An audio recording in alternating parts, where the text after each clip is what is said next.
The fall. It's the last thing I remember. Hey guys, Slevin here. So, a couple of days ago, a friend of mine posted a trailer for a game called Agony. You can find the full trailer in the details below. So anyway, I was watching the trailer, appreciating the art style, seeing some Dante-inspired artwork, the protagonist narrating his own descent into hell, watching others fall alongside him, and I thought to myself, what a horrible image. Those poor souls, only the most damned should ever be in such a... Oh.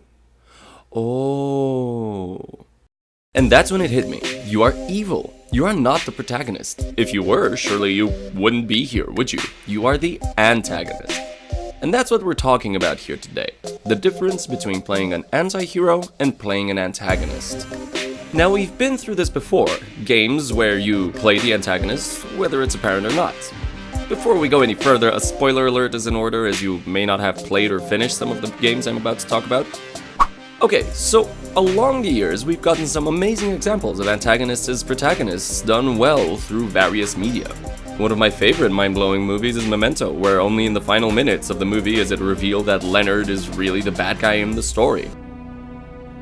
You think I just want another puzzle to solve? Another John G to look for? You're John G.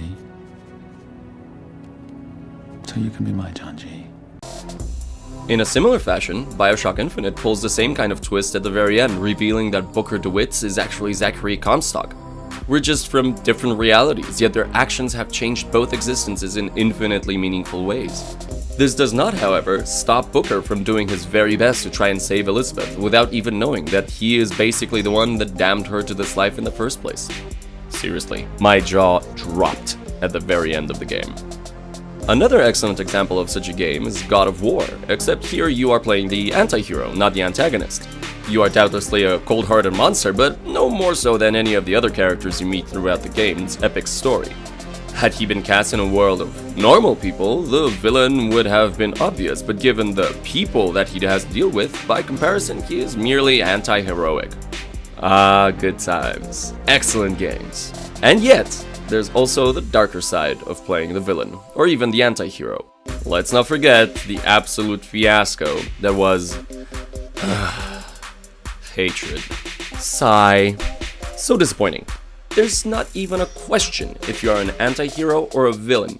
In this game, you are the very essence of hatred, killing without reason left and right.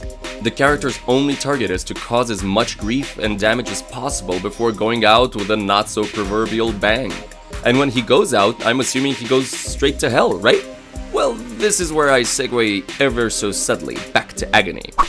As you saw earlier, you begin the game falling to hell. This might usually present an interesting premise, as it did in Painkiller.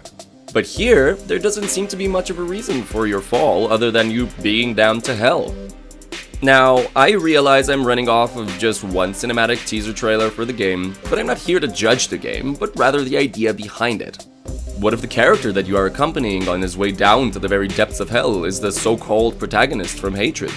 Would you still help him get out of hell? Does he deserve it? Isn't his soul rightfully down there?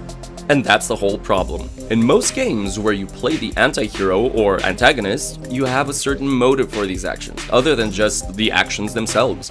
And the frame in which the story unfolds is also of great importance. For Kratos, the path he took was more or less justified since he worked under the Olympian pantheon. These gods they were flawed, human-like entities that desired and envied and hated just like anyone else. In a sense, you can see how these flaws led to their downfall as portrayed by Kratos' character. But in Hatred, there's no such ambiguous gauge of good and evil. What you do is evil beyond any doubt under Christian belief, so why play the game anyway? I mean, don't get me wrong, the controls on the game are fairly tight, the graphics are decent, and are police cars just swerving into you from off-screen, the difficulty level seems to be decently calculated. But what I have difficulty understanding is why you do these things. Why play the character at all? Surely an upstanding human being would just put his character in the middle of the road and let him get killed, right? Not really. We're gamers. We've got a job to do set by the game and we'll do it. Because that's who we are. Supporters of the Games Cause Violence movement take a step back. And another. Now go away. Spec Ops The Line made an excellent point in this direction. Simply following orders, just like you would in any other military shooter, is what led to the horrific consequences seen in the game. Oh yeah, did I mention, this game is also an amazing example of situations where you play the antagonist? It totally is. As Eric Lenscher would say, I've been at the mercy of men just following orders. And hell, if antagonists can create antagonists, I'm not sure there's much more that needs to be said here. Suffice to say, a game like Agony had best have a good reason for having the main character be sent to hell in the first place. Self-sacrifice would be one. Or committing suicide under Catholic rule in order to get to hell and save his loved one. Wouldn't it be cool if the loved one turned out to be the main bad guy? Right? Anyway, that's my take on the whole thing. This had better not be another hatred flop. We're in an era with endless ideas, and the one you come down to is I hate people? Seriously, Postal did a far better job on that one, and we were just trying to go get some milk. I hope you guys enjoyed this little talk. If you did, don't forget to hit that like button and leave a comment down below with your thoughts on the matter. And if you want to see some more videos like this, or just my Let's Play videos, head on over to my channel and hit that subscribe button if you like what you see. As always, thank you guys for watching, and I'll be seeing you in the next one. Cheers.